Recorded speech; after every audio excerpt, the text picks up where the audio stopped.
I'm John Larking and this is The Stamp Show.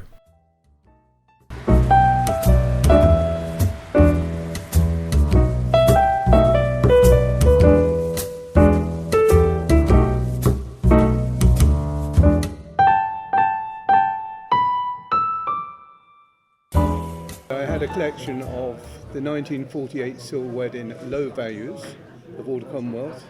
So I was the envy of the kids in my class at school, and that's how it started. Everybody collected stamps in those days. Well, my grandfather actually got me into stamps back in the 1960s. Oh, am I really that old? 1960s, and in Brighton.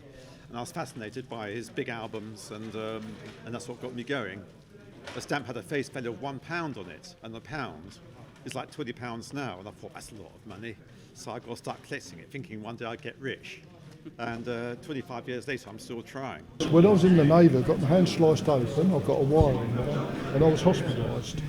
When you're in hospital, that's the worst place to go to catch illnesses. Because you've got all the people in there with COVID and Black Death and God knows what, so you'll catch it. Hospital, they're all full of sick people. Yeah. So I caught the illness, so I had to stay in for.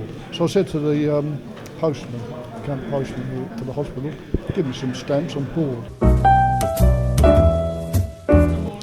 As a dealer, I've got into the sort of niche market of aerophilately, that's mail that's flown on aircraft, especially the German Zeppelins, the Graf Zeppelin, Hindenburg and Graf Zeppelin 2.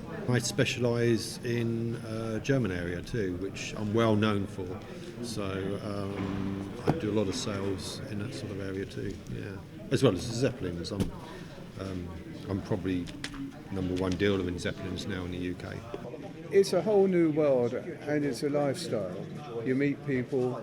I learned to bid in 7 or 8 different languages in auctions. When I was stationed in the forces in Germany, I accidentally came across a stamp dealer and went to German stamp clubs with him and realised there was no international market. That was in the early 60s, and that you could buy rare English stamps in Germany for a pittance and rare German stamps in England for very small amounts of money. And so I was trading as a soldier. The thing about this is it's a generation thing, it gets in the blood. Yeah. And once it's in the blood, it's like a drug. I don't smoke, I don't drink, I don't gamble. My vice is stamp collecting, which it eases the brain. Wife walks around her garden for the flowers. I browse through a stamp book. It pacifies. So you just add to it as a child. It's all nostalgia. Yeah. Nostalgia rules. So you don't really mind spending money on what you like, what you're doing. I use it like paint. You get an album, page, you've got bits missing on the page, you look to complete those two complete the page. All right. That one completes the set. So it's as you paint a picture and you come to the point where you finish, you decide you finish, so it's the stamp.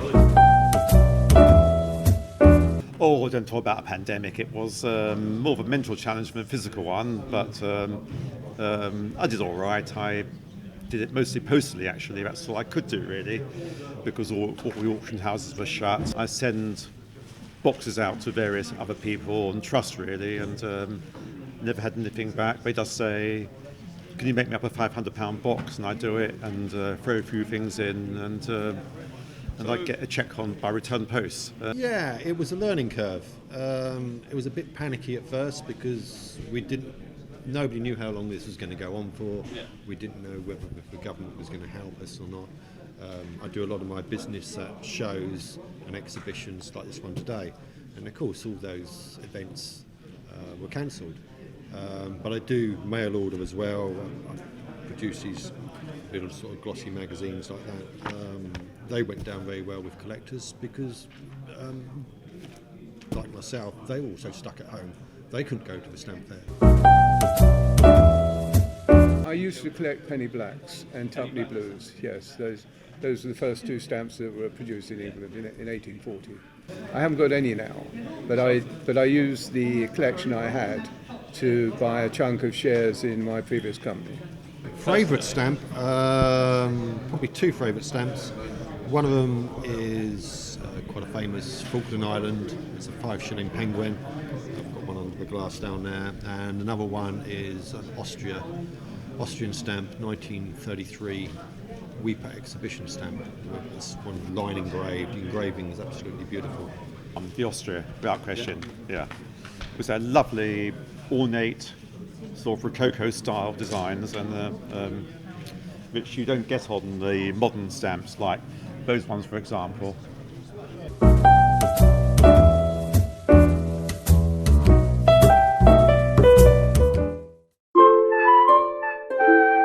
The Royal Mail was founded in 1516, a long time ago, by Henry VIII, though it was only for use by politicians and other elites until 1635, when King Charles I made the postal service available to everyone. Now anyone could send a letter, with postage paid by the recipient.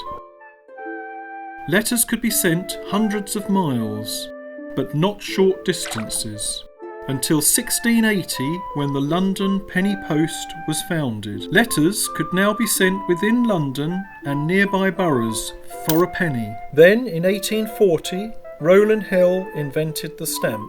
The first was called the penny black. This made postage anywhere in the country a lot easier. I hope you enjoyed the stamp show.